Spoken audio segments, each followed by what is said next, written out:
یہ آکاشوانی ہے۔ اب آپ شجیع فراست سے علاقائی خبریں سنیے۔ وزیر اعلیٰ چندر شیکھر راؤ کل سے 2 دنوں تک حکومت کے 2 اہم انجینئرنگ محکموں کا تفصیلی جائزہ لیں گے۔ سابق وزیر اعلیٰ آندھرا پردیش اور تیلگو دیشم پارٹی کے قومی صدر چندر بابو نائیڈو نے آندھرا پردیش کے گورنر سے اپیل کی ہے کہ وہ 3 دارالحکومتوں سے متعلق بلوں کو قبول نہ کریں۔ وزیر صحت ڈاکٹر ہرش وردھن نے کہا ہے کہ دیسی کرونا ویکسین کے انسانی تجربات شروع ہو چکے ہیں اور کووڈ 19 کے خلاف لڑائی فیصلہ کن مرحلے میں ہے، اور پرانے شہر میں 2 روزہ بونال تہوار سادگی کے ساتھ شروع ہوا کیونکہ کووڈ 19 کی عالمی وبا کے مد نظر بڑے پیمانے پر اجتماعات نہ رکھنے کا فیصلہ کیا گیا۔ اب آپ تفصیل سے خبریں سنیے۔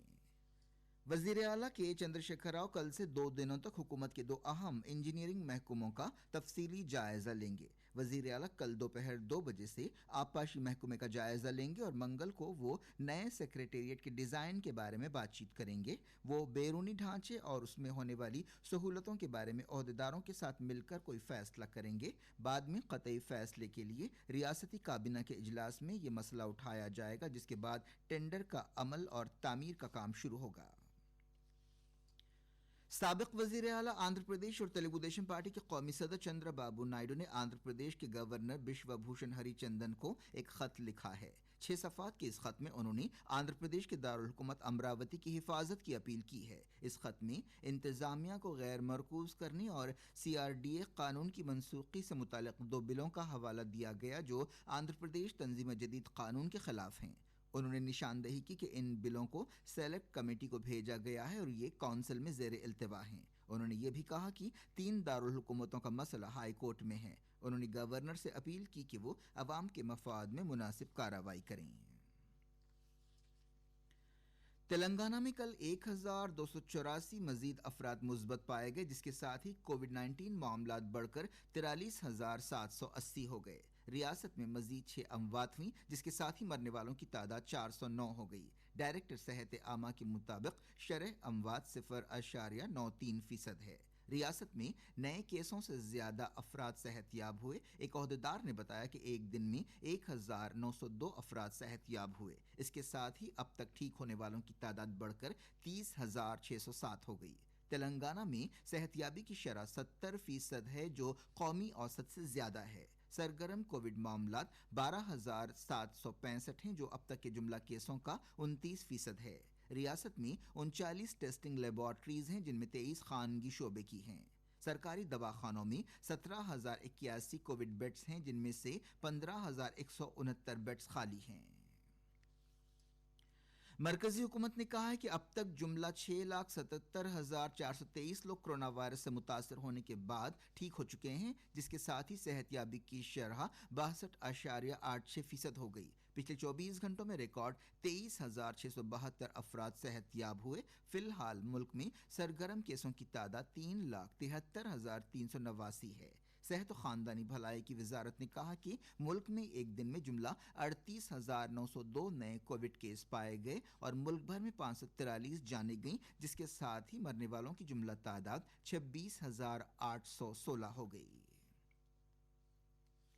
وزیر صحت ڈاکٹر ہرش وردھن نے کہا ہے کہ دیسی ساختہ کرونا وائرس ویکسین کے انسانی تجربات شروع ہو گئے ہیں اور کووڈ 19 کے خلاف لڑائی فیصلہ کن مرحلے میں ہے۔ ڈاکٹر وردھن نے ایک ٹویٹ میں کہا کہ پچھلے کئی مہینوں سے ویکسین کی تیاری کے لیے کوششیں جاری ہیں اور مثبت علامتیں پائی گئی ہیں۔ وزیر صحت نے کہا کہ ہندوستان جلد ہی وبا کے خلاف لڑائی مکمل طور پر جیت لے گا۔ انہوں نے کہا کہ شروعاتی تجربوں میں کوئی مضر اثرات نہیں پائے گئے۔ وزیر نے کہا کہ 14 اداروں میں تجربات ہو رہے ہیں۔ انہوں نے کہا کہ ICMR کے سائنسداں ہر ڈیٹا پر نظر رکھے ہوئے ہیں۔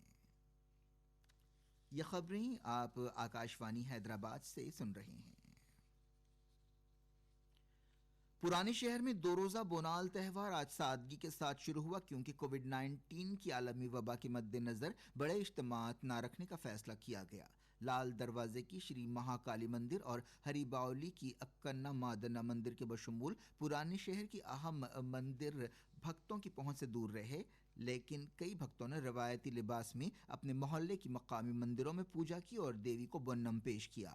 سڑکوں پر آج پوتراج کے رقص جیسے روایتی نظارے غائب رہے۔ اس کے علاوہ مندروں کے راستوں میں موسیقی کی تھاپ پر ناچنے والے لوک فنکار بھی نظر نہیں آئے۔ چیئرمین وماڈی دیوالیم کمیٹی جے مدھوسودن ریڈی نے بتایا کہ کل کسی بھی مندر سے جلوس نہیں نکالے جائیں گے۔ سمہا واہنی شری مہاکالی دیوالیم مندر کمیٹی کے نائب صدر کے وینکٹیش نے بتایا کہ مندر کمیٹی نے پوجا اور دوسری رسومات ادا کی۔ اس دوران پولیس نے بونال تہوار کے مد نظر شہر میں بڑے پیمانے پر انتظامات کیے۔ اپنی نوعیت کے پہلے معاملے میں 6.04 کروڑ روپے کے کووڈ فنڈز جو ماسک، سینیٹائزرز، پی پی ای کٹس اور ہینڈ واش سولوشنز کے لیے جاری کیے گئے تھے کا استعمال سینیٹری نیپکنز اور دوسرے کاموں کے لیے کیا گیا جن کا وبا سے کوئی تعلق نہیں ہے۔ فنڈز کے اس غلط استعمال کا معاملہ کل سامنے آیا، جس کے بعد deputy chief executive officer panchayat raj اور دیہی ترقی پی ملیا، جو دیہی غربت کے خاتمے کی انجمن کے ڈائریکٹر کی حیثیت سے ڈیپوٹیشن پر تھے، کو معطل کر دیا گیا۔ کووڈ 19 سے متعلق سرگرمیوں کے لیے نیشنل رورل لائیولیہوڈ مشن کے تحت یہ فنڈز جاری کیے گئے تھے۔ یہ رقم تلنگانہ میں ڈسٹرکٹ رورل ڈیولپمنٹ ایجنسیوں کو دی گئی تھی، لیکن اسے غیر کووڈ سرگرمیوں کے لیے استعمال کیا گیا۔ محکمہ پنچایت راج کے سیکریٹری سندیپ کمار سلطانیہ کی طرف سے جاری جیو میں یہ بات کہی گئی۔ Hyderabad west zone task force نے زیادہ قیمت پر اینٹی وائرل دوائیں بیچنے کے لیے 7 لوگوں کو گرفتار کر لیا ہے اور 9 ریمڈیسیور اور 1 سپریمی انجیکشن ضبط کر لیا۔ ڈی سی پی ٹاسک فورس پی رادھا کشن راؤ نے بتایا کہ اس معاملے میں تمام ملزمین فارمیسیز یا ہاسپٹلز میں کام کرتے ہیں اور انہوں نے گٹھ جوڑ کرتے ہوئے کالا بازاری کی اور طلب میں اضافے کی وجہ سے انہیں زیادہ قیمتوں پر بیچا۔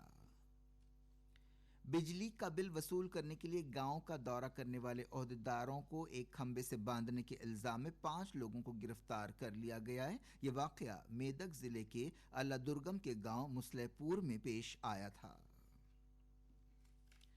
تلنگانہ کے پہلے کووڈ پلازما بینک میں کل پہلا کسٹمر آیا، جو کووڈ 19 سے صحت یاب ہونے والا ایک شہری تھا جس نے E S I C medical college میں پلازما کا عطیہ دیا۔ E S I C hospital کا کووڈ پلازما بینک ایک مرکزی نوڈل سینٹر ہوگا جو تلنگانہ کی ضرورتوں کو پورا کرے گا۔ جلد ہی ایک ویب سائٹ بھی شروع کی جائے گی تاکہ کھلاپن برقرار رکھا جا سکے اور مختلف ہاسپٹلز میں پلازما کی دستیابی اور بہاؤ کو دکھایا جا سکے۔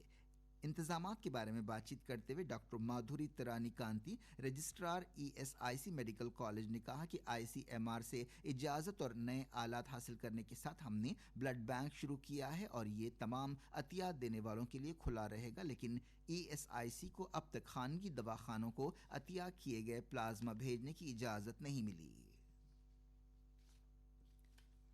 ایک ایسے وقت جب ریاستی حکومت نے 17 اگست سے انجینئرنگ کورسز کے لیے تعلیمی سال شروع کرنے کی اجازت دی ہے، جواہر لال نہرو ٹیکنالوجیکل یونیورسٹی حیدرآباد تعلیم کے 2 طریقوں آن لائن کلاسز اور ملی جلی تعلیم پر غور کر رہی ہے۔ کووڈ 19 کی وبا سے پیدا موجودہ صورتحال کے مد نظر عہدیدار انٹرمیڈیٹ سیمسٹر طلباء کے لیے آن لائن کلاسز کی تائید کر رہے ہیں۔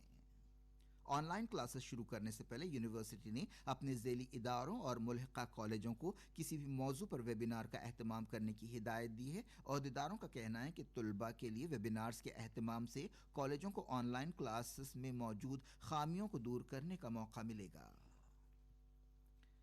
وزارت ریلوے نے کہا ہے کہ مارچ 2023 سے خانگی ٹرینیں شروع ہوں گی۔ وزارت نے ان خانگی ٹرینوں کے ٹائم لائن کے بارے میں وضاحت جاری کی کیونکہ میڈیا کے بعض گوشوں میں بتایا گیا تھا کہ خانگی ٹرینیں مارچ 2024 میں شروع ہوں گی۔ آخر میں اس بلیٹن کی خاص خبریں ایک بار پھر سن لیجیے۔ وزیر اعلیٰ چندر شیکھر راؤ کل سے 2 دنوں تک حکومت کے 2 اہم انجینئرنگ محکموں کا تفصیلی جائزہ لیں گے۔ سابق وزیر اعلیٰ آندھرا پردیش اور تیلگو دیشم کے قومی صدر چندر بابو نائیڈو نے آندھرا پردیش کے گورنر سے اپیل کی ہے کہ وہ 3 دارالحکومتوں سے متعلق بلوں کو قبول نہ کریں۔ وزیر صحت ہرش وردھن نے کہا ہے کہ دیسی کورونا ویکسین کے انسانی تجربات شروع ہو چکے ہیں۔ پرانے شہر میں 2 روزہ بونال تہوار سادگی کے ساتھ شروع ہوا کیونکہ کووڈ 19 کی عالمی وبا کے مد نظر بڑے پیمانے پر اجتماعات نہ رکھنے کا فیصلہ کیا گیا۔ اس کے ساتھ ہی آکاشوانی حیدرآباد سے اردو میں علاقائی خبریں ختم ہوئیں۔